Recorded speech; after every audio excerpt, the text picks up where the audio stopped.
Hello everyone. आज का ये video BA honours political science third semester के उन स्टूडेंट्स के लिए है जिनके पास इंडियन कॉन्स्टिट्यूशन की डिबेट्स नामक सब्जेक्ट है, जिसका यूनिक पेपर कोड ये है। तो आज की इस वीडियो में मैं इस क्वेश्चन पेपर के ऊपर बात करने वाला हूँ, बताने वाला हूँ कि इस क्वेश्चन पेपर का स्ट्रक्चर क्या होगा तथा इसके सॉल्यूशन के ऊपर ही हम बात करेंगे। चलिए शुरू करते हैं।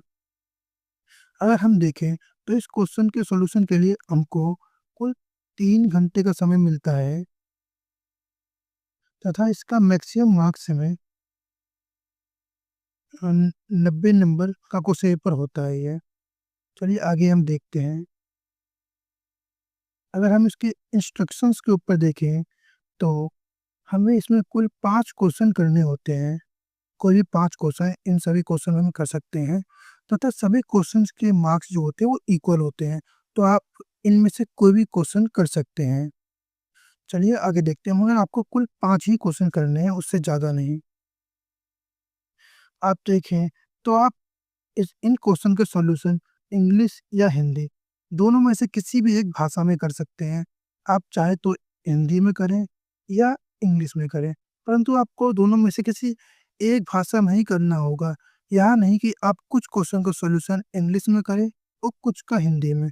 आपको पूरे क्वेश्चन का पेपर का सॉल्यूशन एक ही लैंग्वेज में करना होगा। अब हम आगे देखते हैं। अगर हम इसके क्वेश्चंस की बात करें तो हमारा पहला क्वेश्चन है, नागरिकता को परिभाषित कीजिए। भारत के संविधान में उल्लेखित नागरिकता के विभिन्न प्रावधानों की चर्चा करें।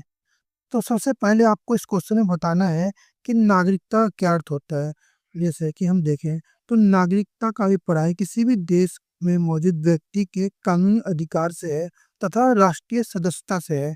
जैसे कि अगर हम भारत में हैं, तो भारत में नागरिक होने के नाते हमें कुछ अधिकार मिले हुए हैं जो कि अन्य को नहीं मिले हुए, किसी अन्य व्यक्ति को नहीं मिले। जैसे वोट देने का अधिकार, साथ ही चुनाव लड़ने का अधिकार या इत्यादि अधिकार। हम अगला क्वेश्चन देखें तो भारतीय संविधान में अल्पसंख्यकों को प्रदान किए गए धार्मिक स्वतंत्रता के अधिकारों की विवेचना कीजिए। तो इस क्वेश्चन में हमें देखें तो पूछा जा रहा है, अल्पसंख्यकों को प्रदान किए गए धार्मिक स्वतंत्रता के अधिकारों क्या कौन कौन से हैं और उसके बारे में हमें बताना है। तो सबसे पहले हमें जानना होगा कि अल्पसंख्यक क्या होता है। अल्पसंख्यक का अर्थ होता है वह समूह जो किसी राष्ट्र में कम संख्या में हो। जैसे देखें तो भारत के संविधान में 2 प्रकार के अल्पसंख्यकों का वर्णन है। एक होता है धार्मिक अल्पसंख्यक, जिसे हम रिलीजियस बोलते हैं। दूसरा होता है भाषाई अल्पसंख्यक, जिसे हम बोलते हैं लैंग्वेजुअल। जैसे कि भाषा के आधार पर देखें तो हिंदी भाषी लोग ज़्यादा हैं, साथ ही अन्य भाषा के बोलने वाले लोग कम हैं। वैसे धर्म के आधार पर अगर हम देखें तो भारत में हिंदुओं की संख्या अधिक है, जबकि अन्य देखें अगर हम तो जैसे मुस्लिम्स हो गए, जैन हो गए, बौद्ध हो गए, इनकी संख्या काफ़ी ज़्यादा कम देखने को मिलती है। यह धार्मिक अल्पसंख्यक की कैटेगरी में आते हैं। तो इनको हमारे संविधान में कौन-कौन से अधिकार मिले हुए हैं, उसके बारे में हमको बताना है। अगर हम तीसरा क्वेश्चन देखें तो भारत में समान नागरिक संहिता में जारी वाद विषय पर एक निबंध लिखना है। समान नागरिक संहिता क्या होती है? सबसे पहले हमें जान लें, समान नागरिक संहिता का अर्थ होता है सभी लोगों के लिए एक समान कानून का होना। जैसे कि अगर देखें हम तो भारत में अलग-अलग धर्मों के लोगों के लिए अलग-अलग कानून मौजूद हैं। जैसे कि अगर हम देखें तो जैसा कि हिंदू को ये देखें तो हिंदुओं के अलग कानून हैं, हिंदू पर्सनल लॉ है, जबकि मुस्लिम के लिए मुस्लिम पर्सनल लॉ है। समान नागरिक संहिता जिसका उल्लेख संविधान के अनुच्छेद 44 में है, ये कहता है कि सभी लोगों के लिए एक समान प्रकार की कानून व्यवस्था होनी चाहिए। इसके विषय में आपको यहाँ एक निबंध लिखना है। अब अगला क्वेश्चन हम देखते हैं, संघवाद से आप क्या समझते हैं? भारत के संविधान में मौजूद आत्मर्पण संघवाद के विविध प्रावधानों का विश्लेषण कीजिए। तो संघवाद का अर्थ होता है एक से अधिक स्तरों की सरकार का होना, जैसे कि राष्ट्र हो जाए पहले, उसके नीचे हमारे देश में राज्य से नीचे हमारे देश पे पंचायतें हैं या नगर निगम है। तो एक से अधिक की सरकार का होना ही हम बोलते हैं संघवाद। तो हमारा तो संघवाद के विषय में बताना है और संविधान में मौजूद आत्मर्पित संघवाद के विविध प्रावधानों पर विश्लेषण करना है यहाँ पे इस क्वेश्चन में। अगला क्वेश्चन हम देखें, क्या आपको लगता है कि संविधान में मौजूद आपातकालीन प्रावधान देश की एकता और अखंडता की रक्षा के लिए आवश्यक है? अपने उत्तर के पक्ष में तर्क दीजिए। यानी आपको इस क्वेश्चन में सोचना है, बताना है, अपने विचार देने हैं कि आपातकालीन प्रावधान जो होते हैं वो देश की एकता और अखंडता की रक्षा के लिए आवश्यक है या नहीं। और है तो आप जो भी आंसर देंगे उसके पक्ष में तर्क देना है। मैं आपको बता देता हूँ कि आपातकालीन का अर्थ, आपातकाल क्या होता है। हाँ, जैसे कि देखिए हम, तो हमारे संविधान में कुल 3 प्रकार के आपातकालों का वर्णन किया गया है। पहला पहला हो जाएगा राष्ट्रीय आपातकाल, दूसरा हो जाएगा संवैधानिक आपातकाल जिसे हम कई बार राष्ट्रपति शासन भी कहते हैं, तीसरा हो जाएगा वित्तीय आपातकाल। तो कुल 3 प्रकार के आपातकालों का वर्णन किया गया है। जैसे कि देखें, हमारे संविधान के भाग भाग 18 में अनुच्छेद 352 से 360 तक आपातकाल का उल्लेख है। आपको उसकी महत्व के बारे में बताना है कि किस प्रकार से वो देश की एकता और अखंडता के लिए आवश्यक है। चलिए अगला क्वेश्चन देखते हैं। अगला क्वेश्चन है निवारक निरोध से संबंधित। निवारक निरोध क्या है? निवारक निरोध कानून और व्यक्तिगत स्वतंत्रता के अधिकार के मध्य संबंधों की विवेचना कीजिए। तो सबसे पहले आपको बताता हूँ निवारक निरोध का अर्थ क्या होता है। जैसे कि अगर देखें हम, तो हमें यह अधिकार प्राप्त है कि कोई व्यक्ति हमें बंदी या पुलिस हमें गिरफ्तार नहीं कर सकती। गिरफ्तार करती है तो हमें कुछ अधिकार प्राप्त होते हैं, जैसे कि हमें 24 घंटे के अंतर्गत कोर्ट में पेश किया जाएगा। दूसरा, हम खुद का एडवोकेट या वकील रख सकते हैं।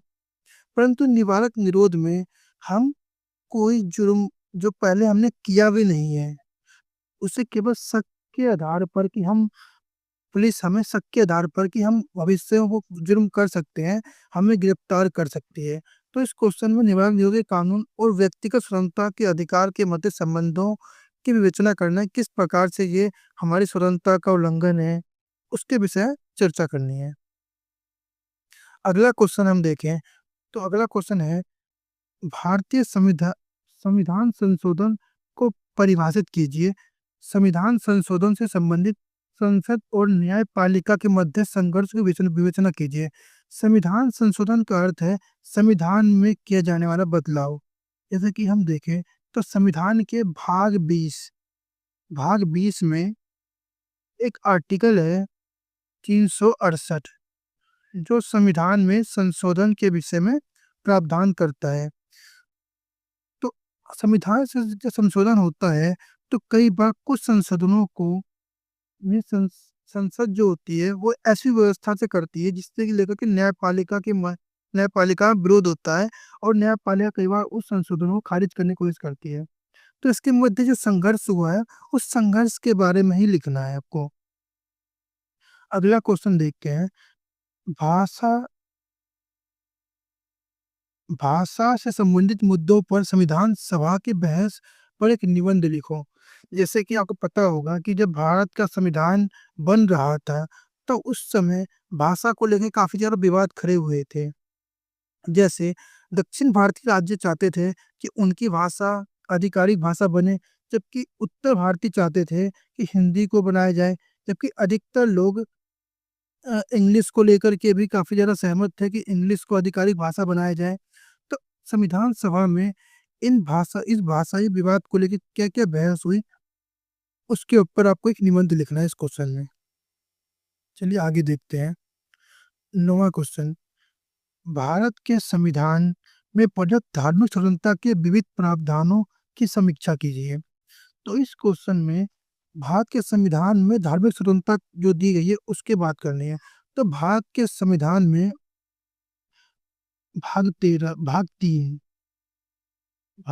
3 में सबसे पहले हमें धार्मिक स्वतंत्रता के बारे में मिलता है। अनुच्छेद 25 से लेकर के 30 तक धार्मिक स्वतंत्रता का प्रावधान करते हैं। तो उसके विषय में आपको बताना है। अगला क्वेश्चन हम देखें तो इसमें 4 टॉपिक आपको दिए गए हैं, जिनमें से किसी भी 2 टॉपिक पर आपको एक टिप्पणी लिखनी है। कोई भी 2 टॉपिक आप चुन सकते हैं। तो मैं चारों के ऊपर डिस्कस कर लेता हूँ। न्यायिक समीक्षा। आपको पता होगा कि जब भी संविधान या संसद कोई कानून बनाता है, तो आर्टिकल 13 के तहत जो न्यायपालिका होती है, वो उस कानून का रिव्यू करती है कि वो कानून की व्यवस्था कैसी है, उसके बारे में आपको बताना है। आर्टिकल 352 जो कि आपातकाल से संबंधित है, उसके ऊपर आप टिप्पणी कर सकते हैं। उसके अलावा संविधान का आधारभूत ढांचा। हमारे संविधान में सबसे पहले आधारभूत ढांचे का उल्लेख केशवानंद भारती केस में किया गया था। केशवानंद भारती केस जो कि 1974 में जिसका फैसला आया था, जिस पर सबसे पहले सुप्रीम कोर्ट ने आधारभूत ढांचे की बात कही थी। उसके ऊपर आप टिप्पणी कर सकते हैं या फिर आप सहकारी संवाद के ऊपर भी टिप्पणी कर सकते हैं। तो चलिए, आपका ये क्वेश्चन पेपर डिस्कशन अब यहीं पे एंड होता है। धन्यवाद।